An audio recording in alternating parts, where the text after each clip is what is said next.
ఆత్మగౌరవం JSP BC రాజ్యం కోసం పుట్టిన జేఎస్పీ.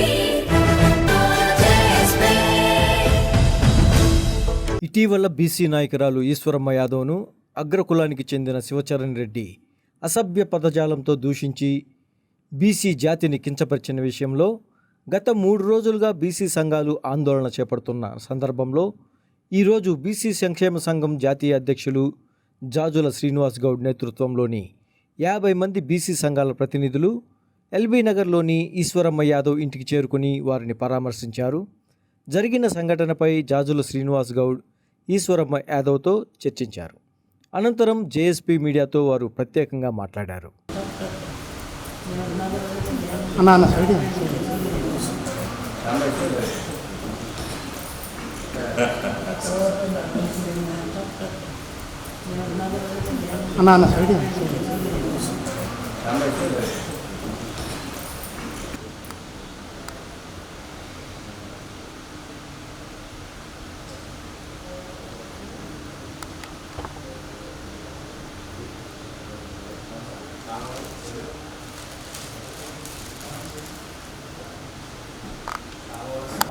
నమస్తే. యాదగిరిగుట్ట ట్రస్ట్ బోర్డు నియమించిన తర్వాత బీసీ సామాజిక వర్గానికి చెందిన యాదవ సామాజిక వర్గానికి చెందిన ఒక ఈశ్వరమ్మ యాదవ్ అనే వ్యక్తి చోటు కల్పిస్తే దాంట్లో ప్రమాణ స్వీకారం రోజే ఒక ఫ్లెక్సీలో తన తండ్రి ప్రభాకర్ రెడ్డి ఫోటో వేయాలని చెప్పేసి పెద్ద కాంట్రవర్సీ చేసేది.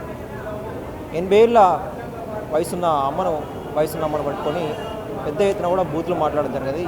ఇష్టం వచ్చినట్టు కూడా బీసీ సామాజిక వర్గాన్ని దూషించడం జరిగింది. ఈరోజు కాంట్రవర్సీ కూడా పెద్ద ఎత్తున హైకమాండ్ తీసుకుపోయే ప్రయత్నం కూడా జరుగుతూ ఉన్నది. మనతో పాటు మాట్లాడడానికి బీసీ జేఏసీ చైర్మన్, బీసీ జాతీయ సంక్షేమ సంఘం జాజుల శ్రీనివాస్ అధ్యక్షులు మనతో పాటు ఉన్నారు. నమస్తే.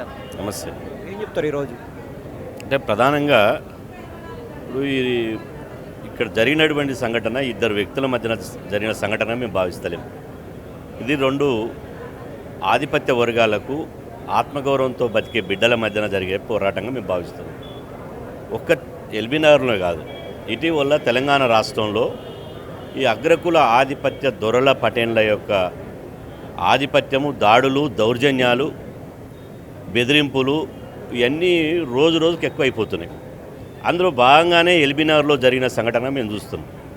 ఈరోజు మొన్నటికి మొన్న తుంగతుర్తి ఎమ్మెల్యే ఒక దళిత బిడ్డ మందుల శామ్యుల్ మీద ఏ విధంగానైతే దాడి చేసే కార్యక్రమం ఉందో మనం చూసినాం. మొన్న ఆర్మూర్లో, నిజామాబాద్ జిల్లా ఆర్మూర్లో రాకేష్ రెడ్డి గారు ఒక బీసీ రజక కులానికి సంబంధించిన వాళ్ళు స్కూల్ పెడితే ఆ స్కూల్ పేరు మీద మతం పేరుతోటి దాడులు చేయడానికి ప్రయత్నం చేస్తారు. అదేవిధంగా ఇక్కడ ఎల్బీ నగర్లో ఫ్లెక్సీలలో నా ఫోటో వేయలేదని చెప్పి ఇలా ఆధిపత్యాన్ని కనబరిచే విధంగా నువ్వు రాహుల్ గాంధీ చెప్పుకుంటావా, రేవంత్ రెడ్డి చెప్పుకుంటావా, మహేష్ గౌడ్ చెప్పుకుంటావా, ఎవరికి చెప్పుకో, నేను రాష్ట్రంలో నెంబర్ 3 అనే స్థాయికి వచ్చి ఒక ఆధిపత్యంతో ఒళ్ళు బలిసి కొవ్వెక్కిన మాటలు మాట్లాడుతాం. అంటే దేనికి సంకేతం చూపిస్తుంది? తెలంగాణలో మా రాజ్యం రావాలి, తెలంగాణలో మేము తప్ప ఇంకెవడు పరిపాలించొద్దు, తెలంగాణలో మేము తప్ప ఎవడు ఆత్మగౌరవంతో ఎవడు బతకొద్దు అనే భావన వాళ్ళలో కనపడుతుంది. అందులో భాగంగానే ఈ జక్కిడి శివశరణ్ రెడ్డి అనే యూత్ కాంగ్రెస్ నాయకుడు, వాళ్ళ నాయన అయినటువంటి జక్కిడి ప్రభాకర్ రెడ్డి అనే వాళ్ళు ఇలా యాదవ కులాన్ని, ఇంకోవైపు గౌడ కులాన్ని, ఇంకొక వైపు బీసీ కులాన్ని కించపరుస్తూ దౌర్జన్యంగా ఫోన్లో మాట్లాడి గుండాయిజంతో ఇది ఎందుకు మాట్లాడినావు, ఇది తప్పు కదా ఇట్లా మాట్లాడడం. ఒక 80 ఏళ్ళ పెద్ద మనిషి, ఒక తల్లి లాంటి, ఇక్కడ బడుగులకు అమ్మ లాంటి అందరికీ ఆశ్రయం కల్పించి ఒక పెద్దమ్మ లాంటి ఈశ్వరమ్మ యాదవ్ గారి మీద ఎందుకు ఈ విధంగా మాట్లాడినామని చెప్పి బీసీలు శాంతియుతంగా నిరసన తెలపడానికి పోతే దాడులు చేయిస్తావా, దౌర్జన్యం చేయిస్తారా, కర్రలతోటి రాళ్లతోటి కొట్టిస్తారా? అంటే మీ తెలంగాణలో మీ రాజ్యం నడవాలనుకుంటారు బిడ్డ, మీ ఆటలు సాగవు, గుర్తుపెట్టుకోండి. మీ రోజులు దగ్గర పడ్డాయి. మీరు నిజంగా ఇట్లాంటి వాళ్ళ వల్లనే రెడ్డి కులానికే కలంకం వస్తుంది. రెడ్డిలలో కూడా ప్రగతిశీల భావాలు ఉన్నటువంటి వాళ్ళు ఉన్నారు. తెలంగాణ రైతాంగ సాయుధ పోరాటంలో పనిచేసిన వాళ్ళు ఉన్నారు, తెలంగాణ ఉద్యమంలో పనిచేసిన వాళ్ళు ఉన్నారు, నక్సల్బరీ ఉద్యమంలో పనిచేసిన వాళ్ళు ఉన్నారు. వాళ్ళు 10 మంది కోసం ఆలోచించారు, పేదవాళ్ళ కోసం ఆలోచించారు. కానీ ఇట్లా ఆధిపత్యము, గుండాయిజం చేసి, దాదాగిరి చేసి ఇట్లా బీసీల మీద దాడులు చేయాలంటే కుదరదు. ఖచ్చితంగా ఇవాళ తండ్రి కొడుకులు ఇద్దరు పెద్ద ఒక నాటకీయ పరిణామం ద్వారా ఒక డ్రామా ఆడి మేము మాట్లాడిన తప్పైతే క్షమార్పణ చెప్తున్నాం. అది కాదు, ఎవరైతే ఈ శివచరణ్ రెడ్డి అతను ఉన్నాడో అతను ఈశ్వరమ్మ కాళ్ళు పట్టుకొని క్షమార్పణ చెప్పాలి. ఈశ్వరమ్మ కాళ్ళు పట్టుకొని క్షమార్పణ చెప్తేనే బీసీ సమాజం నిన్ను క్షమిస్తుంది. లేకపోతే మాత్రం మిమ్మల్ని వదిలిపెట్టే ప్రసక్తి లేదు. 24 గంటల సమయం ఇస్తున్నాం. నార్మల్గా ఇండైరెక్ట్గా క్షమాపణలు కాకుండా ప్రెస్ మీట్ పెట్టే డైరెక్ట్ చెప్తాను. అది క్లిప్ల వైజ్గా ఒక పార్ట్ వైజ్గా క్రియేట్ చేసి తోటే దాన్ని కాంట్రవర్సీ చేస్తూ ఉన్నారు. కులం మీద నాకు ఎట్లాంటి దూషణ లేదు, నేనే బహిరంగ క్షమాపణ చెప్తున్నా అని చెప్పేసి చెప్తా ఉన్నాడు. ఇప్పుడు ఏఐ తోటి కనుక ఆ వీడియో కాంట్రవర్సీ చేసినట్టయితే ఒకరోజు నైట్ వచ్చింది, తెల్లారే ఇట్లా వచ్చిందని చెప్పి ఈశ్వరమ్మ గారితో ఎందుకు మాట్లాడలే? ఈశ్వరమ్మ గారితో మాట్లాడవచ్చు కదా. ఇక్కడున్న బీసీలు ఈశ్వరమ్మ గారిని ఈ రకంగా కించపరచడం అని చెప్పి నిరసన తెలిపినటువంటి వాళ్ళని ఇంటికి పిలిచి అవమానించి చర్చించవచ్చు కదా. అందరు కలిసి పోలీస్ స్టేషన్కి వచ్చి కంప్లైంట్ ఇచ్చి ఇది ఏఐ చేసినటువంటి మీ సృష్టి, ఇది నేను అనలేదు అని చెప్పి డీజీపీకి గెలవచ్చు కదా, కంప్లైంట్ ఇవ్వచ్చు కదా. ఎందుకు మరి మీరు ఈశ్వరమ్మ గారి మీద మేము అనలేదు అని చెప్పి తెల్లారి నుంచి వచ్చిన మీరు విన్న ఆ వీడియో విన్న గంట సేపటికో లేకపోతే 2 గంటలకో 10 గంటలకో ఎందుకు స్పందించాలి? అంటే మీరు అన్నారు కాబట్టి గుండాలను రౌడీలను తెచ్చుకొని ఇంట్లో పెట్టుకొని మీరు దాడులు చేయడానికి, వచ్చిన నిరసన తెలపడానికి, మిమ్మల్ని అడగడానికి, వాళ్ళు నిజంగా వాది బీసీలంతా నువ్వు అన్నవా లేదా అని అడగడానికి నీ ఇంటికి వచ్చారు. మరి దాడులు ఎట్లా చేయించినావు? దాడులు దౌర్జన్యాలు చేయించినావు కదా. ఒక దాడులు దౌర్జన్యాలు చేయించిన తర్వాత మీడియాలో మాట్లాడినావు కదా, అప్పుడు ఎందుకు చెప్పలే ఇది ఏఐ అని? అంటే ఇవన్నీ ఏఐ పేరు మీద తప్పించుకోవాలని చూస్తున్నారు. మిమ్మల్ని వదిలే ప్రసక్తే లేదు. మీరు బీసీ జాతిని కించపరిచారు, బీసీ జాతిని అగౌరవపరిచారు. మొత్తం బీసీ కులాలను మీరు వాళ్ళ మనోభావాలు దెబ్బతినే విధంగా, బీసీల మనోభావాలు దెబ్బతినే విధంగా మాట్లాడారు. కాబట్టి కట్టుకథలు పిట్టకథలు చెప్తే వినడానికి ఎవరు లేరు. మీరు 24 గంటల్లో ఆమెకు క్షమార్పణ చెప్పాలి, కాళ్ళు పట్టుకుని క్షమార్పణ చెప్పాలి. లేదంటే 24 గంటల్లో చెప్పకపోతే 17వ తారీఖు వరకు 24 గంటలు అవుతుంది. 18వ తారీఖు నాడు రాష్ట్రంలో శాంతియుతంగా ప్రజాస్వామ్యబద్ధంగా అగ్గి రాజేస్తామని చెప్పి సందర్భంగా హెచ్చరిస్తున్నారు. మీరు క్రమశిక్షణ కమిటీ కూడా ఉంది కదంటే, నిర్ణయం తీసుకుంటారు అనుకుంటారా మీరు? ఇప్పుడు ఈ షోకాజ్ కమిటీలు ఇవన్నీ టైంపాస్ కమిటీలు. బక్క జార్సన్ అనే ఒక వ్యక్తి ఉన్నాడు, దళిత బిడ్డ. మరి ఆయనని కాంగ్రెస్ పార్టీ ప్రశ్నించగానే ఎందుకు బహిష్కరించారు?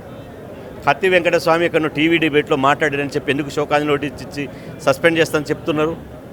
ఎందుకో అగ్రకులాలను కాంగ్రెస్ పార్టీ సిద్ధాంతానికి వ్యతిరేకంగా మాట్లాడితే ఒక్క రెడ్డిని సస్పెండ్ చేసిన దాఖలాలు చూపించు. కాంగ్రెస్ పార్టీ ఒక్క రెడ్డిని సస్పెండ్ చేసిన దాఖలాలు చూపించు. వీళ్ళు ఏమనుకుంటారంటే కాంగ్రెస్ పార్టీ మాది అనుకుంటున్నారు. మీది కాదు కాంగ్రెస్ పార్టీ, ఇది రెడ్డి కాంగ్రెస్ కాదు. రెడ్డి కాంగ్రెస్ 1978లో ఇందిరాగాంధీని ఎదిరించి కాసు బ్రహ్మానందరెడ్డి, మర్రి చెన్నారెడ్డి అనే రెడ్లు ఇవాళ ఇందిరాగాంధీని ఎదిరించి మీ కాంగ్రెస్ అవసరం లేదు, మేము రెడ్డి కాంగ్రెస్ అని పెట్టుకున్నారు. కాడెద్దుల గుర్తు వచ్చింది. మరి కాడెద్దుల గుర్తు మీద రాష్ట్ర వ్యాప్తంగా ఉమ్మడి ఆంధ్రప్రదేశ్లో పోటీ చేస్తే ఒక్క స్థానం కూడా గెలవలే, మొత్తం ఓడిపోయారు, డిపాజిట్ కూడా రాలే. అదే ఇందిరా కాంగ్రెస్ నుంచి పోటీ చేసిన కొమ్ము పాపయ్య యాదవ్ లాంటి వాళ్ళు గెలిచి మంత్రులయ్యారు. అంటే మీరు చీమలు పెట్టిన పుట్టలు పాములకు నిలయమైనట్టు భారత జాతీయ కాంగ్రెస్, భారత స్వాతంత్ర ఉద్యమంలో పుట్టినటువంటి కాంగ్రెస్ పార్టీలో ఆ కాంగ్రెస్ పార్టీ పెడితే మీరు అందులో దూరి, పుట్టలో దూరినట్టు దూరి ఇది కాంగ్రెస్ పార్టీ మాదంటే నడుస్తుందా? మీరు ఓట్లేస్తే అధికారంలోకి వచ్చిందా? మీరు జెండాలు మోస్తే అధికారంలోకి వస్తుందా?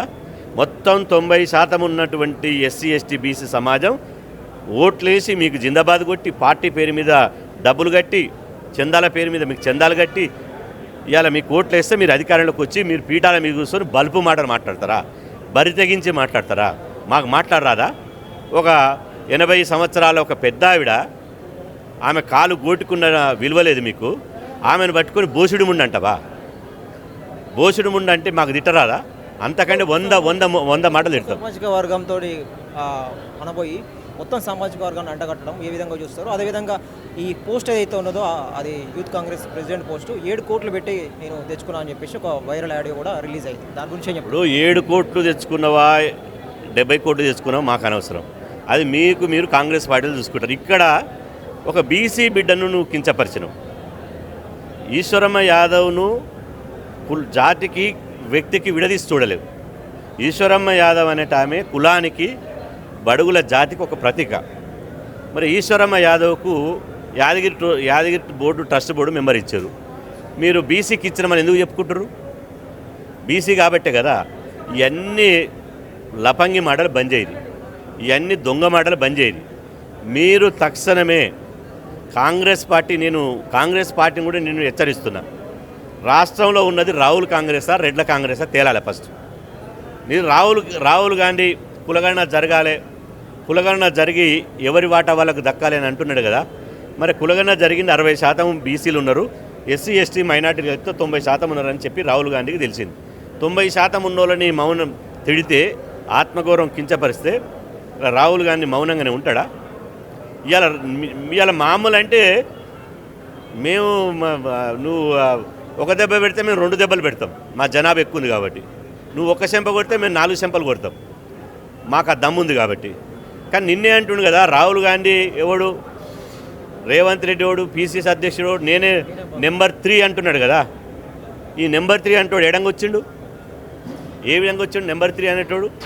ఎన్నేళ్ళు జెండా మూసిండు?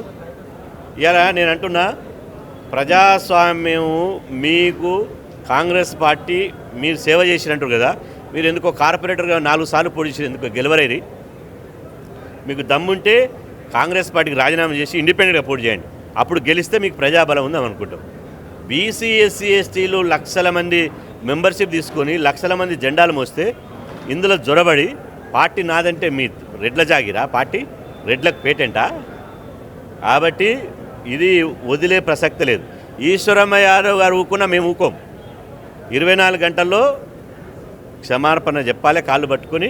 లేకపోతే మాత్రం 18 తారీఖు నాడు రాష్ట్ర వ్యాప్తంగా మండల కేంద్రాలు, జిల్లా కేంద్రాలు, నియోజక కేంద్రాల్లో ఎక్కడికక్కడ రాస్తారోకలు, ధర్నాలు, దిష్టిబొమ్మల దగ్ధం చేయమని చెప్పి బీసీ శ్రేణులకు నేను పిలిపిస్తున్నాను.